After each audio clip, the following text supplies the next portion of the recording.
we give evaluations? So we could give them a feedback of the speech and help them better their speaking skills. So they Okay. know what was good of the speech and what they can work on the develop. Okay. Abdul, why do we give evaluations?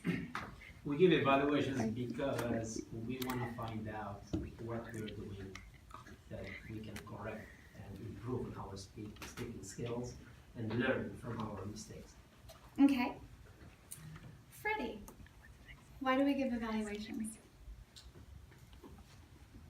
For me, the purpose would be to give constructive criticism or feedback, and like everyone else mentioned, giving the feedback on what it is that they can do to improve for themselves. Okay. I asked the question 3 times. I basically got the same answer. And that's right. We give evaluations to provide feedback to a speaker, both the positive and the points where they can improve. Evaluations, they're not hard. They're not scary. They don't require you to do any kind of preparation at all other than to get someone's manual before they start speaking. And sometimes you don't even get the manual until they're in the middle of their speech and you realize, oh, I'm the evaluator and I have to do this. Evaluations are super easy. The manual gives you a point by point of what their speech is. If they're giving an instructional talk, if they're giving an icebreaker, the points to evaluate are different. And the whole purpose is for the person speaking to give them the positives and the negatives. The manual itself says, when evaluating a speaker, your purpose is to help the speaker become less self-conscious and a better speaker. I don't think the evaluator is just for the speaker. It's my own personal point of view. The evaluator is for everybody in the room. It's obviously focused on the person doing the speech, but every time I evaluate, I'm looking for what they can improve, but I'm also learning what I can improve, right? I'm learning, okay, Connie did this and I liked it, and someone else did something I didn't like, so I'm gonna not to ever do that again. So when I'm doing an evaluation, yes, I'm evaluating a person, but I'm also trying to help everybody improve. It's not just for the person speaking. They're the beneficiary of the specific comments, but everyone can take away a point or 2 points or 3 points from any evaluation. It's not just for the speaker. It's for everybody, including the evaluator. I also like evaluations because it's a great way to practice speaking where you don't have to prepare anything beforehand.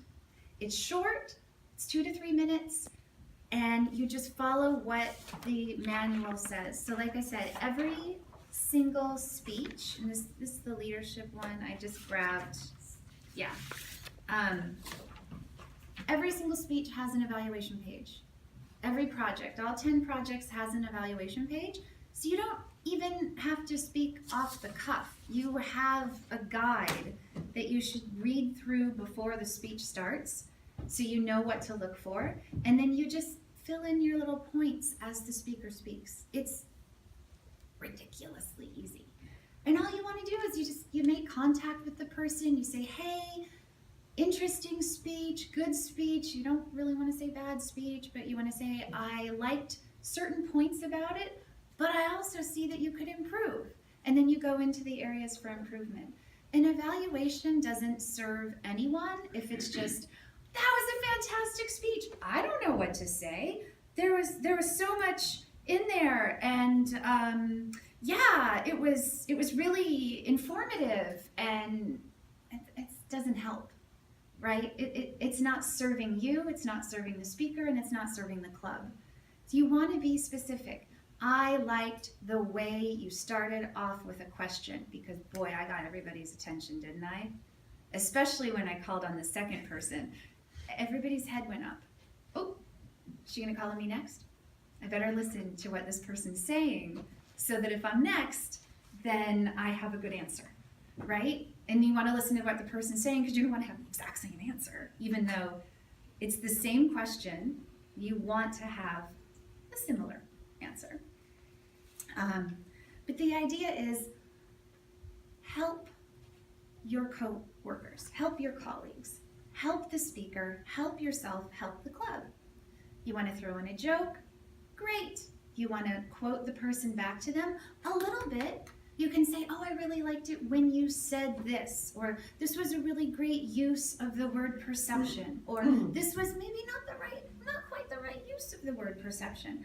You know, you can throw in all the quotes you want, but the point is not to just read back someone's speech, but to tell them, you did this and it was good. Do it again. This is good stuff. This got me interested.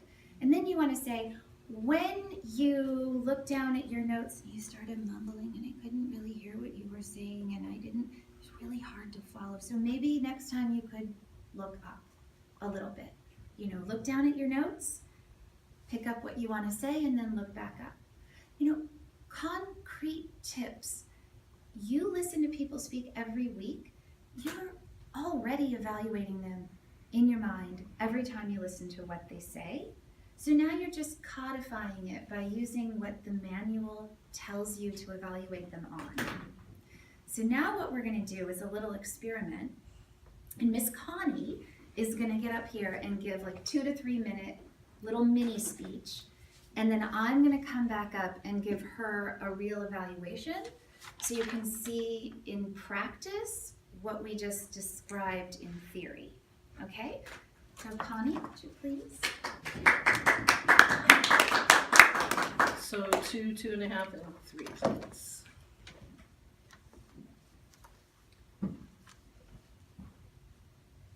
I have a cat named Rufus. He looks exactly like my friend's cat, Louie. They've never met. They live 50 miles apart from each other. One of the things I like about cats is they're supposed to be affectionate. My cat Rufus did not get this message. My cat doesn't like to be held. He doesn't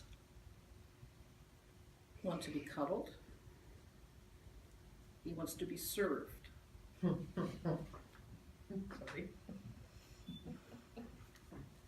And it's very difficult because he's a rag doll. And they look like they should be cuddled all the time. And it's very frustrating. He makes his will known. I typically sit in one corner of my 3-section couch. He likes to sit next to me when he deems it appropriate to spend time with me. He doesn't sit on me, he sits next to me. If someone is visiting my home for a Super Bowl party, for example,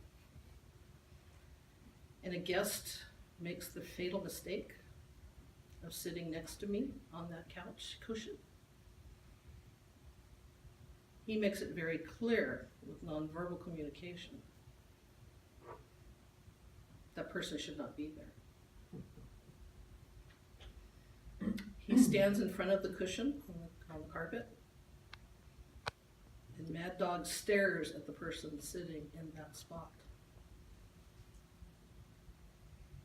and will not look away. If you have a cat, you get the message. If you're terrified of cats, you might think he's going to launch at you. My friend identified him properly when we were discussing his attitude. He said he should be called HRH Rufus, His Royal Highness. He makes it clear that's what he believes, and he makes it clear to all. Thank you.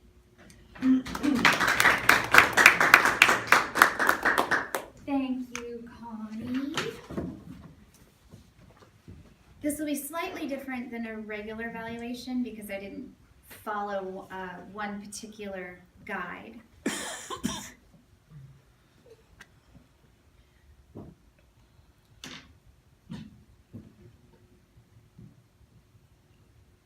I have a cat named Rufus. I liked it. It got me interested in what the story was going to be about. But you stood like this the whole time, which I thank you for, because I get to evaluate. Holding on to the podium for dear life. It's not very exciting, right? I kept thinking, she's going to move. She's going to move. She's an accomplished speaker. She's going to move. She never moved. She held this thing the whole time. And it was distracting. So even when you think, oh, I'm going to do something and it's just this little thing, just be you. You know, you can touch the podium. There's nothing wrong. Touch it, lean on it, step away from it.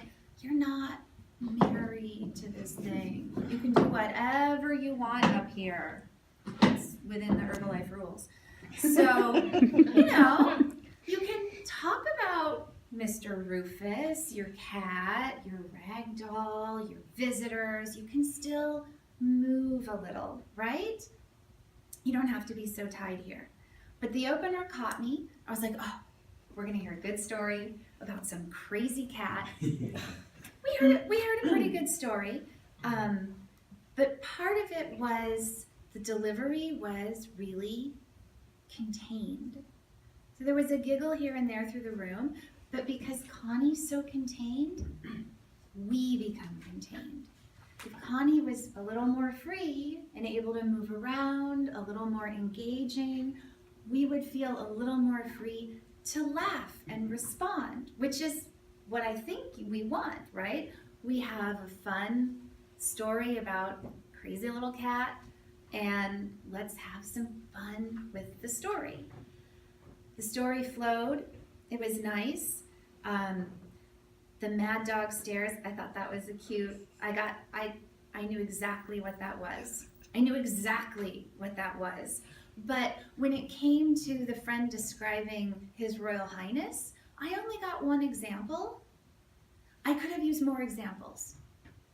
So for the next time when you structure out your speech and you want to talk about this cat and how, demanding and possessive and how holier than thou this cat is, give us more. Give us more examples. Give us more ways that this cat dominates that couch and the position by your side. And move a little more. But otherwise, I thought it was a good speech. I was engaged, and I definitely know where to sit when I visit your place. So thank you.